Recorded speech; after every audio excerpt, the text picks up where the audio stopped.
सत्येन उत्तभिता भूमि, भूमि को धारण ही किसने किया हुआ है? सत्य ने धारण किया। जिस दिन धरती से सत्य खत्म, दुनिया खत्म, विश्वास पे दुनिया कायम है ना। तो वो विश्वास क्या है? यानी सत्य। हमें पता है कि मैं सत्यवान हूं तो आगे वाला भी, यानी सत्य। परमपिता परमात्मा के जो बनाए गए नियम है वो सत्य हैं। यदि सोचो सूर्य भी हमारी तरह अनलिमिटेड होता, कभी कर ले, कभी जग गया, कभी नहीं जग गया, बात बनती है ना। या सर्दी कभी आती, कभी गेहूं खेत में बीज बोने पे होते, कभी नहीं होते, ऐसा नहीं होता है ना। वो ईश्वर की व्यवस्था है, यानी उसकी व्यवस्था सत्य है। उसने जो नियम सिद्धांत बना दिए वो सत्य है।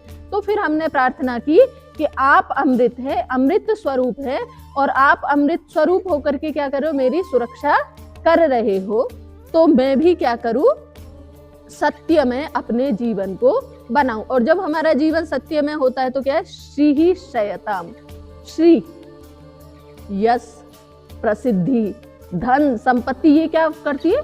शयताम, वृद्धि को प्राप्त करती है। तो मेरी श्री, मेरा सौभाग्य, मेरा सौंदर्य, मेरी लक्ष्मी क्या है? विस्तार को प्राप्त हो। ये जो है हम आचमन करते समय इस भाव को रखते हैं। तो हम जब भी आचमन करें ये भाव हमारे हृदय में होना चाहिए कि एक तो ईश्वर हमारी सब तरफ से सुरक्षा कर रहा है, हमें सुरक्षा प्रदान कर रहा है, और दूसरा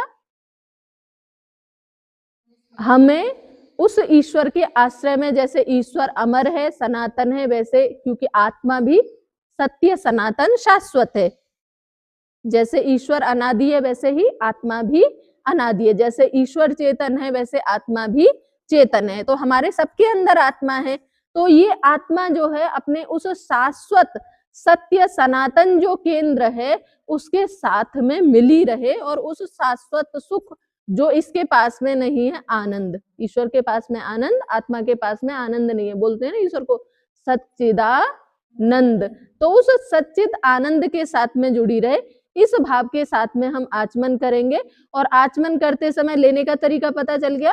पीने का तरीका क्या है? देखो हमारी हथेली जो है इसमें स्थान है अलग अलग, ठीक है। हम जल पीते हैं तो कैसे पीते हैं? ऐसे पीते हैं, ऐसे ही पीते हैं ना, अंजलि बना के। आजकल तो नहीं पीते, आजकल तो किससे पीते हैं? गिलास से पीते हैं। ट्रेंड चेंज हो गया। पहले हमारे जितने भी बड़े बुजुर्ग थे या ऐसे ओख बोलते थे, ऐसे अंजलि बनाते थे और ऐसे पानी पीते थे। यानी ये क्षेत्र है पितृ स्थान, इसको क्या बोलते हैं? पितृ स्थान। और ये क्षेत्र है ब्रह्म स्थान। तो हमें जब भी हम यज्ञ कर्म करेंगे तो हम जल कहाँ से पिएंगे?